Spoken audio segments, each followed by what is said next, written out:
Julius Caesar, you know the name. Conqueror, visionary, the guy who basically built Rome as we think of it. But what if his secret weapon wasn't a legion? What if it was a Tesla? Yeah, you heard that right. Today, we're putting one of history's giants behind the wheel of a modern EV. Let's see where this goes. Okay. I know it sounds completely out there, but just hear me out. We're diving into a fascinating what-if scenario.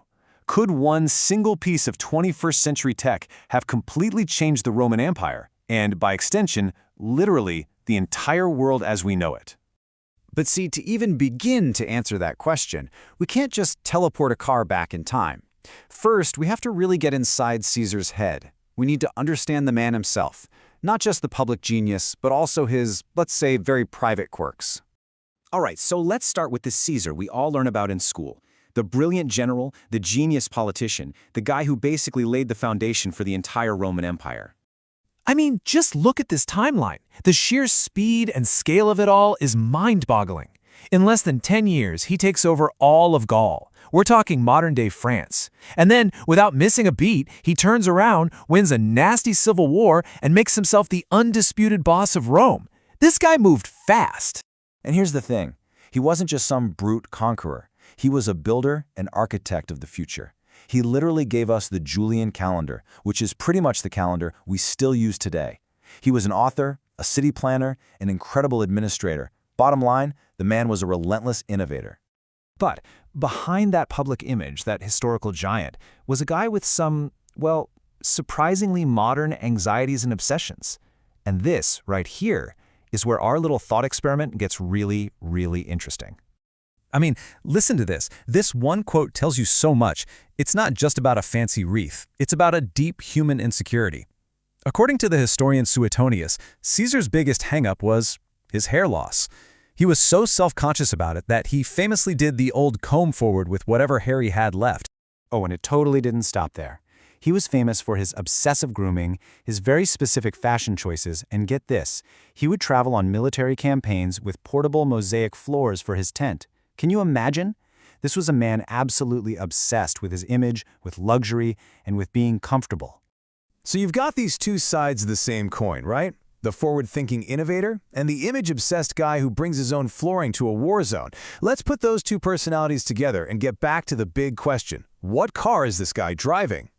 Honestly, all the signs point to one thing, a high-performance electric vehicle. For starters, innovation. This guy was always about the next big thing. He would have been totally fascinated by EV tech. Then there's celeritas, that's Latin for speed. Caesar was legendary for how fast he moved his armies. An EV's instant, neck-snapping acceleration, that would speak directly to his tactical soul. And finally, the image.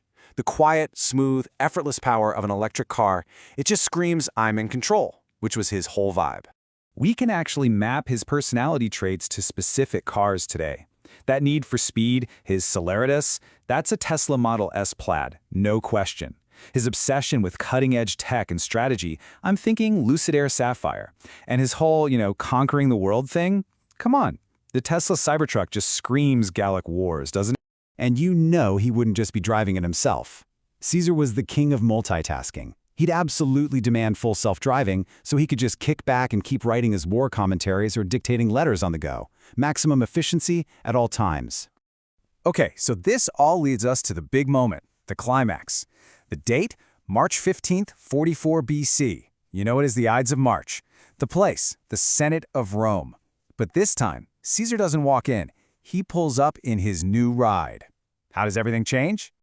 Just picture it. The conspirators are all there, daggers hidden under their togas, and they start to move in.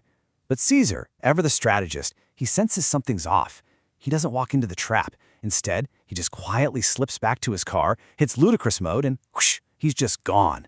A totally silent, instant getaway, leaving Brutus and the gang standing there completely stunned, plot foiled. It seems like the perfect escape, right? Technology saves the day. History is rewritten. But we've forgotten about one tiny, crucial detail about Caesar's personality. A single, fatal flaw that could bring this whole perfect plan crashing down. His vanity, that same obsession with his image we talked about, the part of him that cared more about how he looked than almost anything else. So that leaves us with one final question. In that one critical moment, with assassins just a few feet away, Could he have resisted the urge to pause for just 1 second? Just a quick check in the side view mirror to make sure that laurel wreath was sitting just right to hide his bald spot. Technology changes, sure, but does human nature? I'll let you be the judge of that.